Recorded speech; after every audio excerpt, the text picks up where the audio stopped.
Si tu es accidentellement pris dans un courant de retour, n'essaie pas de le combattre en voulant nager jusqu'au rivage. Tu vas vite t'épuiser. Essaie plutôt de nager parallèlement au rivage jusqu'à ce que tu sortes du courant et ensuite seulement dirige-toi vers le rivage. Si tu es coincé sur une fine plaque de glace et qu'il n'y a personne pour t'aider, allonge-toi d'abord sur le ventre et étends tes bras et tes jambes. Si tu as des pics à glace, utilise-les comme prise pour rejoindre un endroit sûr. Si tu n'en as pas, tu devras rouler dans la direction d'où tu viens. Cela t'aidera à répartir le poids de ton corps de manière homogène. Si tu es dans un véhicule en train de couler et que tu essaies d'ouvrir la porte, la pression de l'eau t'en empêchera. Tu ne pourras le faire que lorsque la voiture sera remplie d'eau et que la pression sera équilibrée. Si tu es toujours bloqué, casse la vitre. Mais fais-le de façon correcte. Frappe la vitre non pas en son centre, mais sur les bords. Si tu parviens à retirer l'appui-tête du siège, utilise les pointes en métal pour briser la vitre.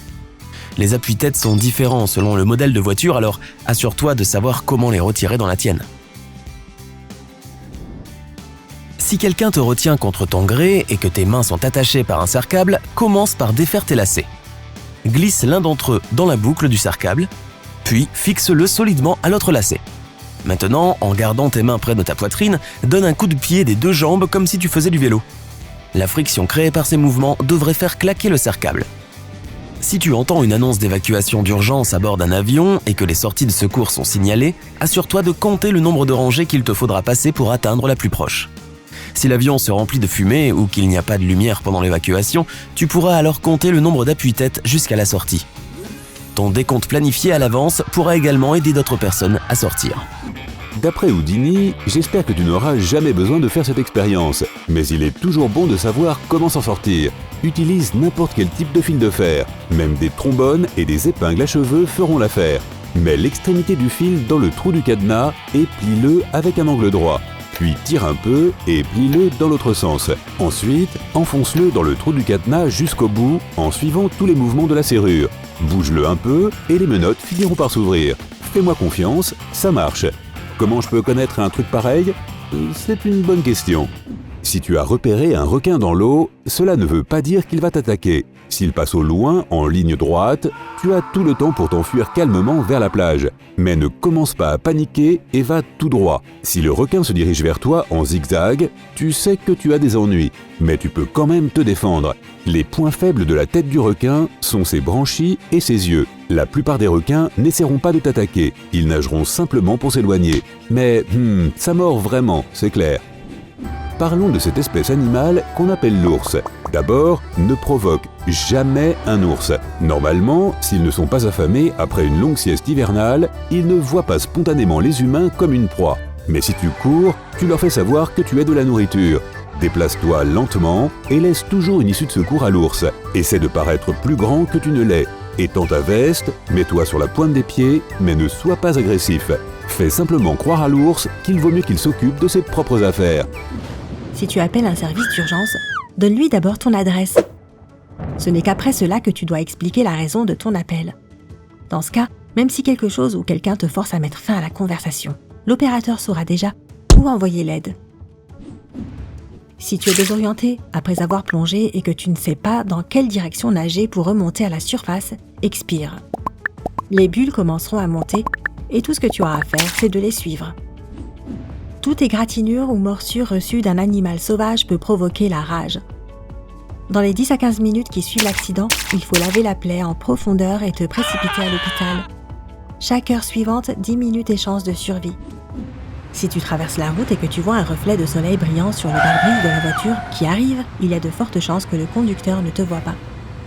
Laisse-la passer, même si selon le code de la route, tu as le droit de passage. Bouge-toi toujours le nez lorsque tu sautes dans un lac ou un étang de haut en bas, les pieds en premier.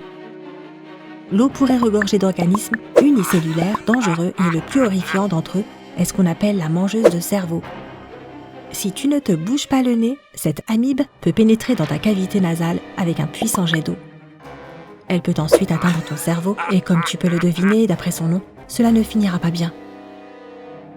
D'un autre côté, si tu avales simplement cet organisme unicellulaire, il ne te fera aucun mal. Bon, il commence à faire nuit et tu as l'impression que quelqu'un est à tes trousses. La première chose que tu devrais faire, c'est de commencer à marcher un peu plus vite. Cette astuce peut soit te débarrasser de la personne suspecte derrière toi, soit confirmer ta pire crainte. Maintenant c'est confirmé, il y a quelqu'un qui te suit. Ton rythme cardiaque s'emballe, ton cœur pompe ton sang comme jamais auparavant. Essaie de tourner.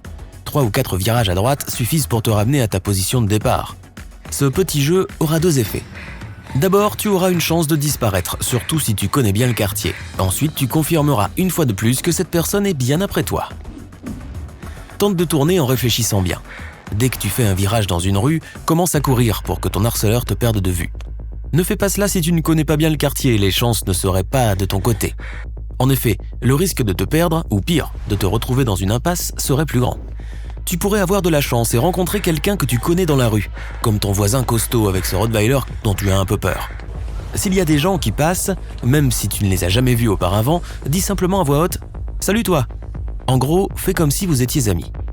Dis-leur que quelqu'un te suit et demande-leur s'ils peuvent t'accompagner dans un endroit plus fréquenté jusqu'à ce que tu trouves un autre moyen de rentrer chez toi. Si tu es suivi, il est strictement déconseillé d'entrer dans ton appartement, même si un groupe de personnes t'offre leur aide. Cela peut sembler effrayant, mais la personne qui te suit dans la rue se souviendra probablement de l'endroit où tu vis et voudra peut-être revenir plus tard.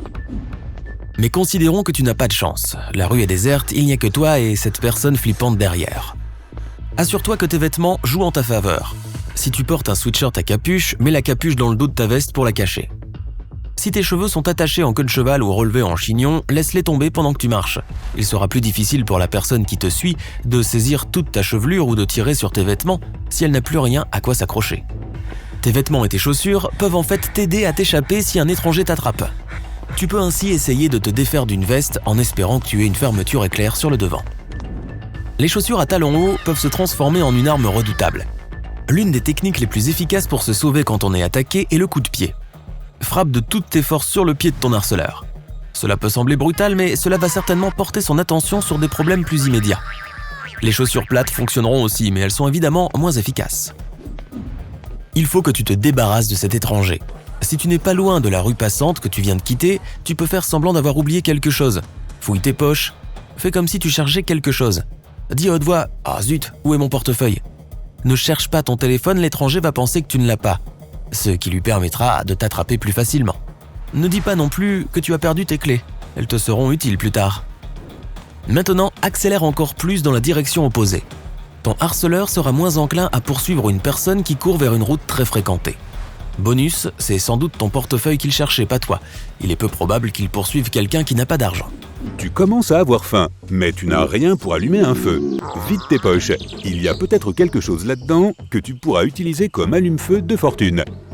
Si tu disposes d'une pile et d'un emballage de chewing-gum métallique, tu as ce qu'il te faut. Coupe une fine bande de l'emballage, assez longue pour pouvoir joindre les 2 côtés de la pile. Le milieu de la bande doit être plus fin que les extrémités. Prends de l'herbe sèche, des brindilles ou même du papier, tout ce que tu pourras utiliser pour allumer ton feu. La bande de papier d'aluminium devrait s'enflammer immédiatement, alors prépare-toi bien. Un humain peut survivre incroyablement longtemps sans nourriture, mais pas sans eau. Tout dépend de l'endroit où l'on se trouve, mais bien souvent, il n'est pas sécuritaire de boire. Tu peux fabriquer un filtre à eau par toi-même. Tout commence avec un feu. Il se peut que faire bouillir l'eau ne soit pas suffisant.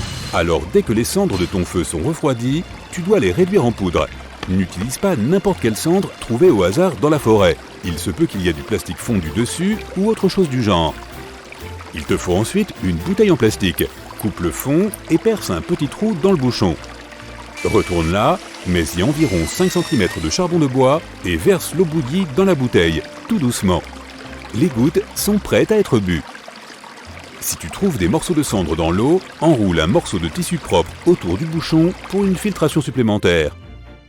Un chiffon carbonisé peut être utile si tu es perdu dans la jungle. Pour le fabriquer, tu auras besoin d'un récipient en métal avec un couvercle. Mets un morceau de tissu à l'intérieur et place le récipient dans le feu pendant quelques minutes. Le tissu devrait finir par devenir un peu noir sur les bords, mais rester intact. Un tissu carbonisé prend feu très vite, même avec un silex de la vieille école. Si jamais tu fais une randonnée dans le jardin d'un anaconda, écoute bien, reste loin des rivières peu profondes car ces serpents géants aiment y traîner. Si un anaconda décide de te serrer un peu, n'expire pas. À chaque fois que tu le fais, le serpent va te serrer un peu plus fort. Les anacondas ont toutefois un point faible, ils n'aiment pas se faire mordre la queue. Ce n'est pas particulièrement délicieux, mais ça aidera à te sortir de là. Les avalanches sont assez puissantes, alors n'oublie pas ces conseils la prochaine fois que tu seras sur les pentes si les choses deviennent un peu dangereuses. Tout d'abord, ouvre-toi la bouche, utilise un foulard ou un autre morceau de tissu et ne laisse pas entrer la neige. Garde le bras droit au-dessus de ta tête et n'oublie pas de dégager une petite fenêtre devant ton visage. Cela te permettra de respirer pendant environ une demi-heure. Débarrasse-toi de tout ce qui est lourd, même si c'est cher, mais assure-toi de garder ton sac à dos car c'est une protection supplémentaire. Et accroche-toi à un arbre si tu en vois un. Pour remonter à la surface, bouge comme si tu nageais tout droit. La neige n'est rien d'autre que de l'eau.